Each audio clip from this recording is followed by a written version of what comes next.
미국, 이스라엘과 이란의 전쟁이 13일째 이어지는 가운데 호르무즈 해협을 둘러싼 군사적 긴장감이 갈수록 높아지고 있습니다. 중동 사태와 관련해서 군사 전문가와 자세히 살펴보겠습니다. 윤상용 서경대 군사학과 교수 나오셨습니다. 어서 오십시오. 안녕하십니까? 안녕하십니까? 예. 자, 미국이 가장 강력한 공습을 경고한 이후에 이란의 수도 테헤란을 공습을 했고요. 그리고 또 이에 맞서서 이란도 호르무즈 해협에서 선박들을 잇따라 공격을 하고 있습니다. 지금 양쪽이 첨예하게 맞서고 있는 상황인데 트럼프 대통령이 전쟁이 끝나가고 있다고 얘기를 하긴 했습니다만은 끝나가고 있는 건지 어떻게 보세요? 사실 최근에 미국의 기조 자체가 이제 최대한 분쟁에 빠르게 개입했다가 최대한 빠르게 정리하고 빠지는데 이제 방점을 두고 있습니다.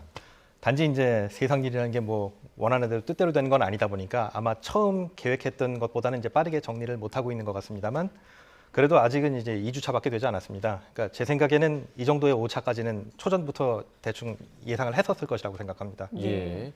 자, 지금 이란 혁명 수비대가 유조선도 공격을 하고 있고요. 또 호르무즈 해협 근처에 이제 기뢰를 설치를 했다라고 지금 얘기가 나오면서 군사적 긴장감이 높아지고 있는데 이 기뢰가 이번 전쟁의 분위기를 바꿀 그런 장치가 될 수 있겠습니까? 어떻게 좀 보십니까? 일단 간단하게 기뢰를 요약을 하자면은 예. 그 바다 위에 그냥 지뢰라고 생각하면 될 것 같습니다. 땅 위에 있으면은 지뢰고 바다 위에 있으면 이제 기뢰가 되는데 기본적으로는 이제 배나 수상 위의 이동 물체가 건드리면 폭발하는 간단한 구조입니다. 네. 근데 이제 여기서 중요한 거는 단가가 한 1,500달러니까 한국 돈으로 잘해야 한 200에서 220만 원 정도에 불과한데 그러다 보니까 이제 저가로 이제 해역에다가 여기저기 설치해 놓으면은 지나가는 수상함이든 잠수함이든 모든 걸 견제할 수 있다는 이제 장점이 있습니다. 예.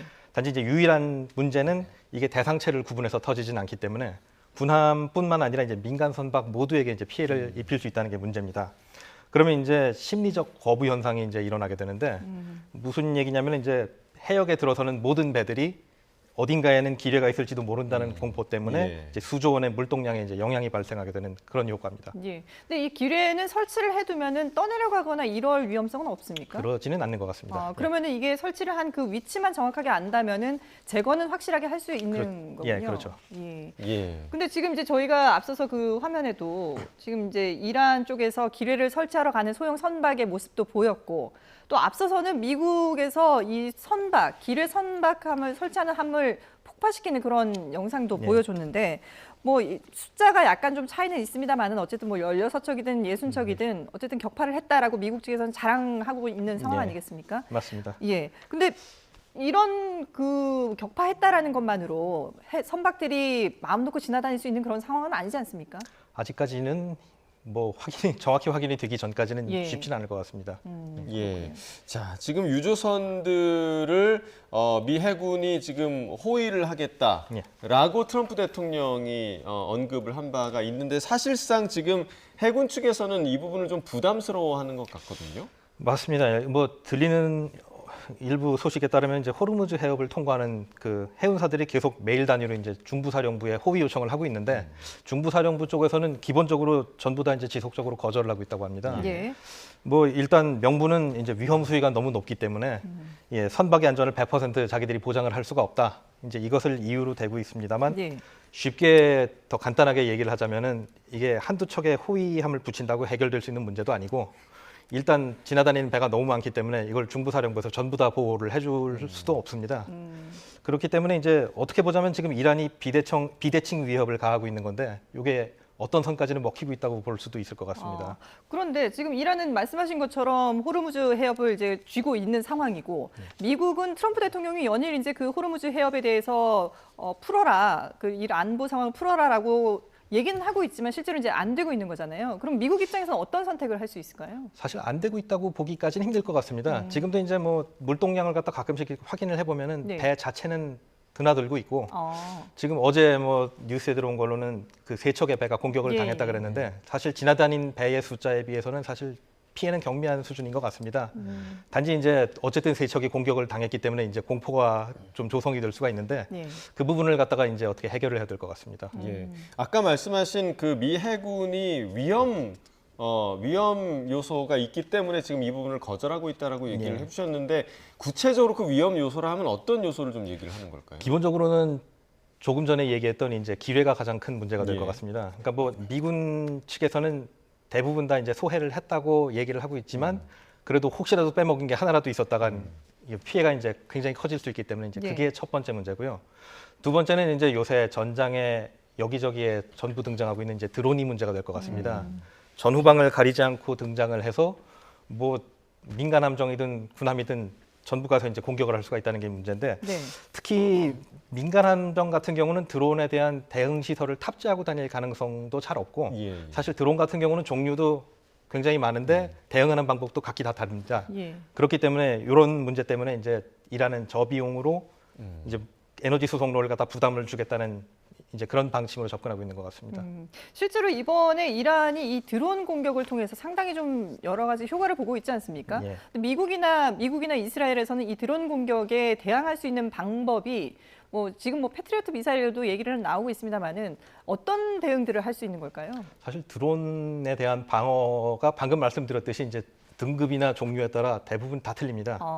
일단 현재 등장하고 있는 뭐 방법 중에 하나로는 이제 뭐 레이저로 예, 찢어버리는 조금 전에 방법도 하나 저희도 등장하고 있고, 전해드렸는데요. 예. 그다음에 이제 미사일 방어 체계로 이제 공격하는 방법도 있고, 뭐 공격 헬기를 동원해가지고 이제 쉽게 말하자면 총으로 보고서 쏴버리는 방법 등등도 이제 등장하고 있는데, 사실 지금 이란이 위협하고 있는 대상 자체가 이제 민간 함선들이고, 민간 함선 같은 경우는 이제 대응 체계를 탑재하는 경우가 거의 없기 때문에 네. 이 위협이 먹혀들고 있는 것 같습니다. 예, 아무래도 그러니까 결국에는 미국이나 이스라엘에서는 이 비대칭 전력 때문에 비용에 대한 고민을 그렇죠. 상당히 좀 크게 하고 있을 텐데 비슷하게 가면 되는 거 아닙니까? 예를 들면 드론으로 공격을 하면 우리도 드론으로 맞대응하겠다. 그 기술력이 지금 안 되는 겁니까? 어떻게 보세요? 예, 사실 쉽지가 않습니다. 일단 거리부터도 짧고, 예. 그다음에 드론 같은 경우는 워낙에 작은 물체가 포착도 잘 안 되기 때문에 예, 그 공격은 쉽지만 방어는 사실 쉽지 않은 상황인 것 같습니다. 그렇군요. 자, 그런가 하면 지금 이제 최소 175명이 희생이 됐죠. 여자 어린 그 초등학교 폭격으로 인한 그 문제도 계속해서 지금 문제가 되고 있는데 미국에서는 트럼프 대통령이 우리는 모른다라고 얘기를 했지만 지금 미군의 표적 설정 오류일 가능성이 있다라는 예비 조사 결과가 나왔거든요. 이 토마호크 미사일의 파편도 발견이 되고 했는데 어쨌든 이 토마호크 미사일은 미국의 전력 자산인 거죠. 예, 맞습니다. 그러니까 이제 일단 예비 조사 결과로 보자면은 사실 미국의 오폭 가능성이 굉장히 높아지고 있는 것 같습니다. 예. 뭐 추측은 여러 가지가 이제 돌고 있습니다만 가장 유력한 얘기 중에 하나는 미 국방정보국 그러니까 DIA라는 단체에서 지도를 토대로 공격을 했는데 이 지도 자체가 이제 옛날 지도가 돼가지고 네. 해당 위치가 이제 업데이트가 안 됐었다는 이야기가 있습니다. 원래는 이게 이제 이란 혁명 수비대의 군사용 부속 시설이 있던 자리인데 이게 이제 학교로 바뀌었는데 이게 이제 지도상에서 업데이트가 안 돼 있던 거죠 이제. 예. 그리고 또 이제 반론 중에는 이란이 일부러 이제 군사 시설을 갖다가 공격받지 않게 하려고 이제 학교를 일부러 거기 사이에다가 넣었다는 주장도 있습니다만, 그러니까 쉽게 얘기하자면은 두 개의 사실이 우연히 맞물리면서 이제 굉장히 참사로 끝나게 된 뭐 그런 사건이 되지 않았을까 추측해 봅니다. 근데 만약에 정보가 업데이트가 되지 않았다면 미군의 전력을 생각한다면 이게 가능한 일인가요? 왜 이런 누락이 됐을까요? 사실 뭐 이유가 여러 가지가 있겠습니다만 뭐 업데이트가 게을렀을 수도 있고 아니면은 뭐 지도상에서 이제 옛날 지도만 신뢰를 하다가 업데이트가 안 됐을 수도 있고요. 뭐 사실 그 부분도 이제 지금부터 조사를 해봐야 되는 부분이 아닐까 싶습니다. 그러니까 만약에 이게 사실로 밝혀지면 미국의 정보력에 상당한 좀 구멍이 생긴 게 아닐까라는 생각도 좀 드는데 지금 그와 관련해서 지금 토마호크 미사일이 굉장히 많이 부각이 되는 부분입니다. 그러니까 미군의 전력 핵심인데 이 토마호크 미사일이 공습 초기에 상당히 좀 많이 사용됐다. 지금 이런 보도도 나오고 있는데 그렇게 되면 지금 가용할 수 있는 만한 전력이 많이 부족해진 거 아니냐라는 전망에 대해서는 좀 어떻게 보십니까? 사실 일단 토마호크라는 무기 자체를 미국이 이제 어떤 상황에 주로 투입하냐면은 개전 초에 이제 본격적으로 들어가기 전에 이제 사용하거나 아니면은 지상군 투입을 배제하는 상황에서 핵심 시설을 제거하려고 할 때 이제 많이 사용을 합니다.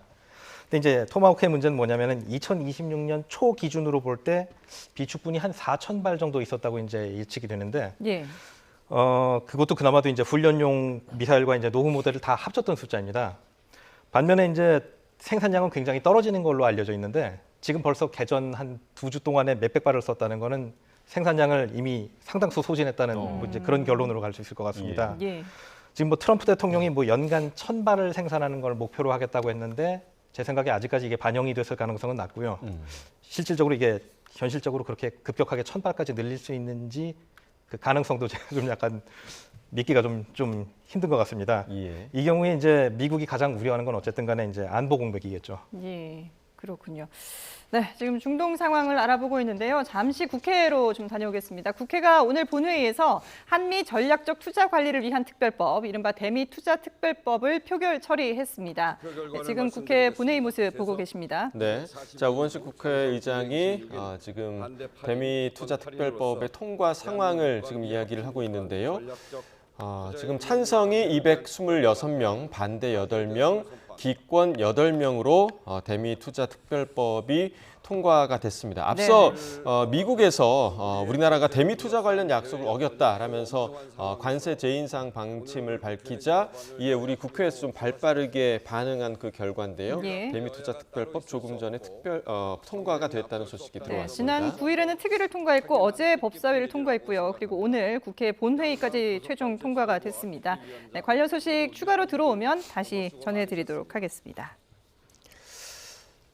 네, 저희가 지금 뭐 무기 관련 얘기를 하고 있었습니다. 미국의 무기가 과연 얼마나 남아 있을까? 왜냐하면 우리나라에서도 지금 성주에 있었던 그 사드 요격 체계가 반출이 됐다라는 얘기가 나왔었기 때문에 그만큼 전 세계에 있는 그 미군 자산들을 중동으로 끌어모아야 하는 그런 상황까지 온 거 아니냐라는 분석이 나오고 있거든요.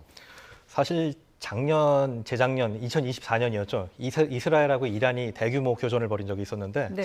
이때도 이미 상당수를 써서 소진량이 굉장히 높다는 이야기가 있었습니다. 예. 그렇기 때문에 실질적으로 2024년, 2025년에 걸쳐서 굉장히 소진량이 높았을 거고 지금도 아까 말씀드렸듯이 개전 초부터 토마호크부터 굉장히 많이 썼기 때문에 아마도 제 생각에 재고량은 좀 부족할 가능성이 굉장히 높습니다. 그럼 이란의 상황은 어떤가요? 지금 미국이 이제 뭐 이란의 그런 미사일 발사대라든지 이런 것도 많이 폭격을 했고 드론 생산 공장도 폭격을 했다라고 얘기를 했는데 상당히 이제 피해를 많이 입혔다라고 얘기를 했거든요. 그러면 이란이 버틸 수 있는 자산들은 어떤 것들이 남아 있을까요? 이란 쪽도 사실 정확하게 확인이 되기는 좀 어려운 상황이긴 합니다만 정황상으로 볼 때 이란 역시 마찬가지 부담을 안고 있을 걸로 보입니다. 그러니까 이란 역시 2024년, 2025년에 한참 여기저기 미사일을 쏴댔고 지금도 이제 개전 초부터 심지어 이스라엘만 목표로 한 것도 아니고 중동 전역에 대해서 이제 쏴대기 시작을 했는데 그렇기 때문에 제 생각에 이란 쪽에서도 이제 재고량이 떨어지기 시작했기 때문에 이제 그 저가형 무기 쪽으로 이제 넘어가지 않았나 이제 그렇게 생각이 됩니다. 예. 자, 그럼 이런 상황에서 만약에 미군에서 전 세계에 있는 그 군사 자산들을 좀 모은다면 우리나라에서 또 주한미군에서 또 유출되는 전략 자산이 있다면 어떤 게 예를 들면 있을 수 있을까요? 사실 여기서 아직까지 미사일만 나갔기 때문에 그렇게 큰 문제는 아닐 수도 있습니다. 예. 사실 미국처럼 세계 최고의 군수 유통 체계를 갖춘 국가가 잘 없고 미군이 뭐 한 곳에서 이제 예를 들어 자산이 모자랄 경우에 좀 덜 급한 다른 곳에서 이제 급한 대로 차출을 하고 다시 또 여유가 생기면 갖다 놓고 한 사례가 종종 있었기 때문에 지금 이 자체는 문제가 아닌 것 같습니다. 단지 이제 문제는 이 이란 전쟁이 이제 장기화가 될 경우 계속 한국에 이제 하늘이 뚫려 있을 가능성이 있다는 게 이제 첫 번째 문제고요. 두 번째로는 이제 이란 분쟁이 계속 길어지기 시작할 경우 미군이 주한미군에 있는 다른 자산을 건드리기 시작할 경우가 문제가 될 것 같습니다. 특히 뭐 이제 제가 우려하는 건 이제 정찰 자산이 되겠습니다. 뭐 글로벌 호크 같은 거. 그럴 경우는 이제 한국이 갖고 있는 이제 킬체인에도 영향이 올 수 있기 때문에 그 경우는 이제 좀 심각하게 될 가능성이 좀 있습니다. 예. 상황을 좀 더 지켜봐야 되긴 할 텐데, 근데 이번 전쟁에서 또 주목받는 것이 AI, 인공지능이거든요. AI를 활용한 전쟁. 물론 이제 뭐 효율적이고 효과적인 부분도 있겠습니다만은 이에 대한 또 반대로 우려를 표하는 분들도 많이 있거든요. 어떤 부분 때문에 그런 건가요? 사실 이제 와서는 AI의 활용 분야가 너무 넓어졌기 때문에 뭐 이제 와서는 뭐 AI를 쓰지 말자 이렇게는 불가능할 것 같습니다. 특히 미 국방부 같은 경우에는 이번 전쟁에서 굉장히 AI를 적극적으로 활용했다고 하는데 이제 우려하는 부분은 사실 뭐 도덕성과 윤리성의 문제가 아닐까 싶습니다. 그러니까 일단은 자동화와 효율화라는 측면 때문에 AI의 사용 범위는 계속 넓어질 거라고 이제 예측이 됩니다.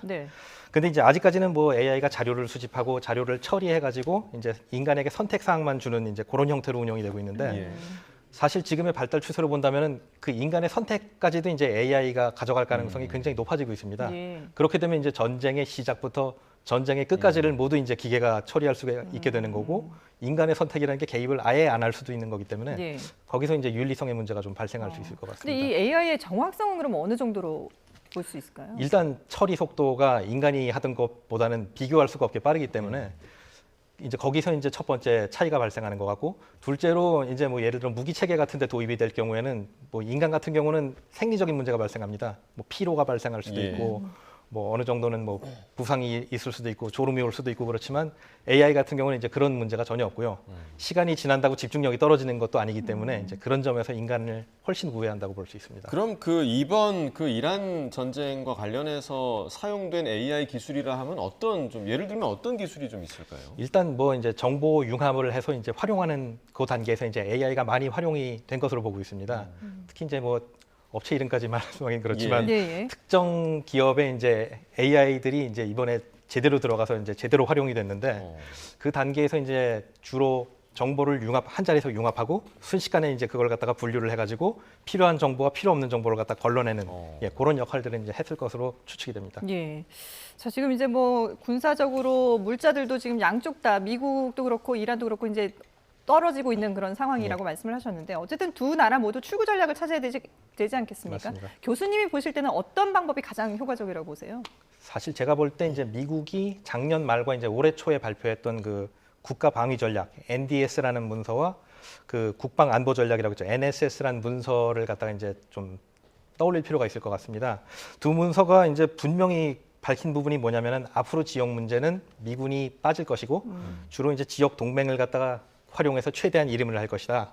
그리고 만약에 이 지역 동맹이 감당을 못하게 되면 그때 가서 미군이 전투력 투사만 하는 형태로 이제 지원할 것이다. 이제 이렇게 얘기를 하고 있는데, 네.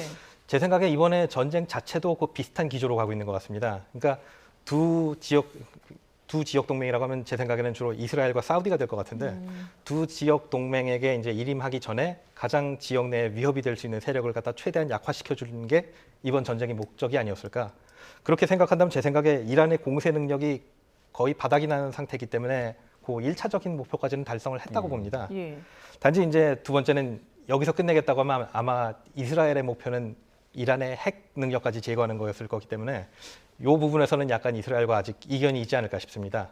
어쨌든 처음에 말씀드렸듯이 미국의 이제 기조는 최대한 빨리 분쟁에 들어갔다 나가는 거기 때문에 제 생각에 여기서부터 이제 정리를 하기 위해서 이제 최대한 노력할 것 같습니다. 그렇군요. 예, 알겠습니다. 네, 지금까지 윤상용 서경대 군사학과 교수와 함께 중동 상황 짚어봤습니다. 잘 들었습니다. 감사합니다.